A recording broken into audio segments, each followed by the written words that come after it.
Potaway Walker, and today we're going to learn how to start sweet potatoes sprouting to make slips so that we can grow our own.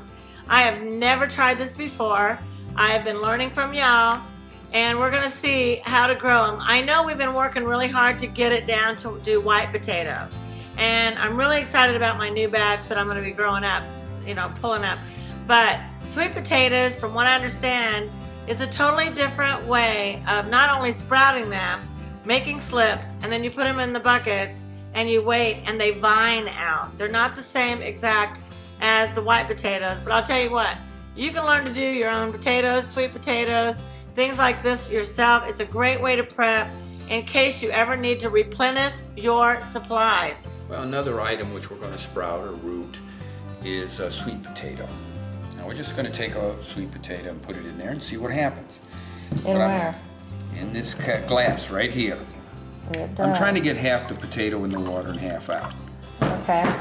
That's what I'm looking for. And that's what I got. Looks great. So there it is. We're going to try to sprout a sweet potato and put it in the sunlight as well. Now we start to see some nice little roots coming down there. So let's see if that works. Now this is what happens to our sweet potato. All we did was put water on the bottom, and it's really got roots and everything are gone. And now we have these little slips that are growing that will, when they get to a certain length, say, about a foot, we're going to snip them off and then stick them in water and get them to root. Right now it's coming out to be quite an attractive plant, a lot of color in the leaves, and it's doing quite well. So it looks like we're going to get some good slips out of this. Make sure you keep it watered. It sucks the life out of that water. Every day you gotta water that. It just keeps taking a lot of water. Okay. Okay, now we're going to cut some slips off of here and see if we can get them to start to root. As you can see, it's a very beautiful plant, very healthy.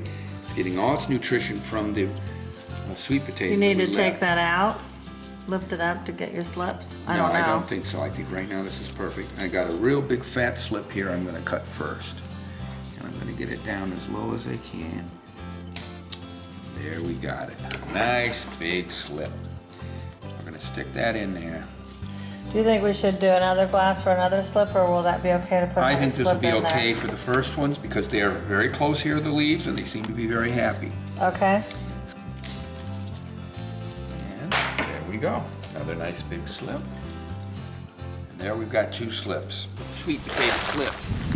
Originally saw how we grew the potato, and then the slips come off there. We cut that out, and then we put these back in here to make new roots, so it'll be rooted already. So I'm going to put it in here in this. We're going to try a grow bag with one batch, and then maybe a harder container for the other. Right. So I'm probably going to just pull them a little apart, but keep them together. They're really tight in there good. So I'm going to do that and just separate them a little bit, like so. They did quite Now well. these are a plant that's going to vine. Okay, I found this old bucket. It had a hole in the bottom, so as a hillbilly waste not, want not. So we're going to try planting something and see how it turns out. This is a vining plant. This is the sweet potato. Now you're supposed to cut the slips off and put it in, bury it like that. Which we did. Which we did, some of the slips. So I'm going to put the whole potato in this and see what happens. I did it in a nice, so I'm just going to dig a nice little hole. Shove it down in there, and away we go. Now it's vining and everything. I got a little vining step over there. I may put it on there. Seems like my black bush is starting to take off, and it vines. And we're not sure we're doing this right either. Yeah, this so is all this is two experiments we're doing. Let's see what happens.